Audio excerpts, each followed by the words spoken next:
Boker Tov, il est 8h, c'est l'heure du premier journal d'information ce matin sur Studio Kalita, relayé sur les ondes de Radio J à Paris.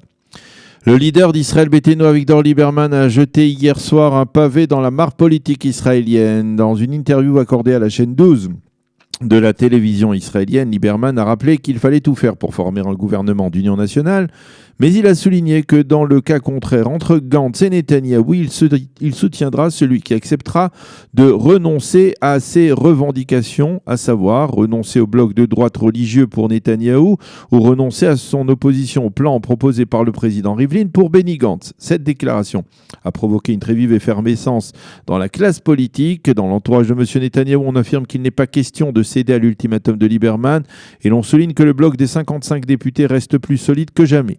On précise également que l'annonce de Lieberman d'hier confirme ce que l'on dit au Likoud depuis plusieurs mois, savoir que Lieberman a définitivement rejoint le camp de la gauche israélienne et serait prêt à soutenir, s'il le pouvait, un gouvernement restreint dirigé par Benny Gantz qui bénéficierait du soutien des voix des partis arabes.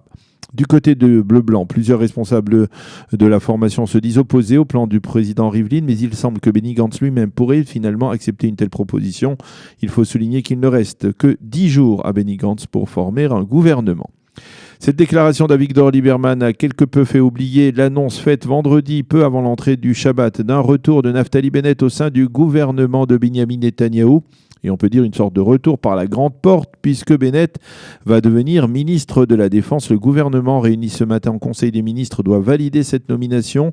La nouvelle a pris de court, on peut le dire, de nombreux analystes politiques, mais elle s'explique par la crainte de Binyamin Netanyahou de voir Bennett et Shaked, ainsi que Matan Kahanal, le troisième député de la nouvelle droite, rejoindre le camp de Benny Gantz. En effet, ces derniers jours, des tractations se sont déroulées entre Bleu-Blanc et les responsables de la nouvelle droite. Cela a laissé penser du côté de Binyamin Netanyahou que Bennett pourrait quitter le bloc des 55 députés. Donc c'est pour apparemment torpiller une telle démarche que M. Netanyahou a proposé à celui qui était jusque-là son adversaire politique le plus coriace à droite, le portefeuille important de la Défense nationale.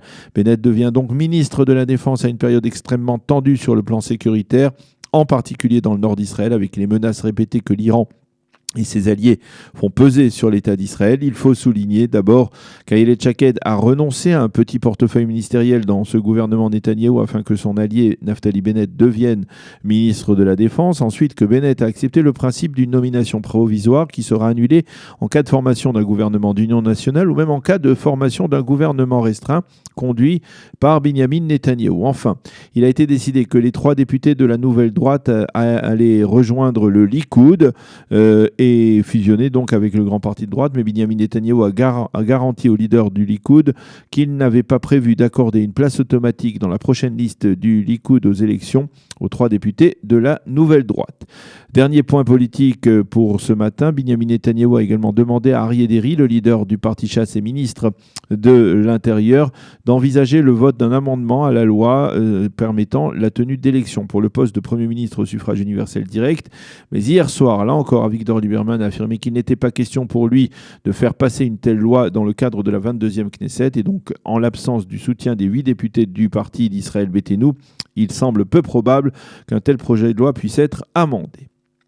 Nous sommes le 12 Cheshvan et en raison du Shabbat, hier, c'est aujourd'hui avec un jour de retard que se dérouleront à Jérusalem les cérémonies officielles de commémoration du 24e anniversaire de l'assassinat d'Yitzhak Rabin.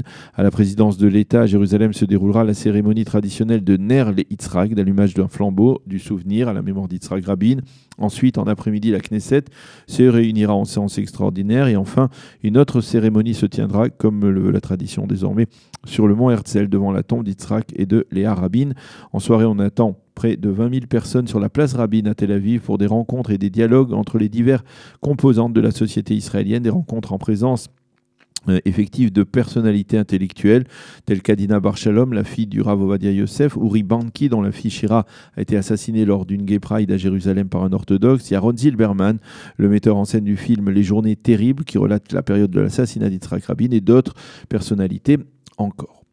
Parallèlement, on peut dire des milliers, voire même des dizaines de milliers de fidèles affluent depuis hier soir vers le tombeau de Rachel à Bethléem pour célébrer la Iloula de la matriarche épouse de Yaakov, qui est enterrée sur place et dont c'était également le 11 Cheshvan, la Askar. La météo demeure toujours exceptionnellement ensoleillée. Les températures restent stables mais très élevées pour la moyenne saisonnière. 26 degrés à Jérusalem, 29 à Tel Aviv et 34 degrés à Eilat. C'est la fin de ce premier journal d'information sur Studio Qualité.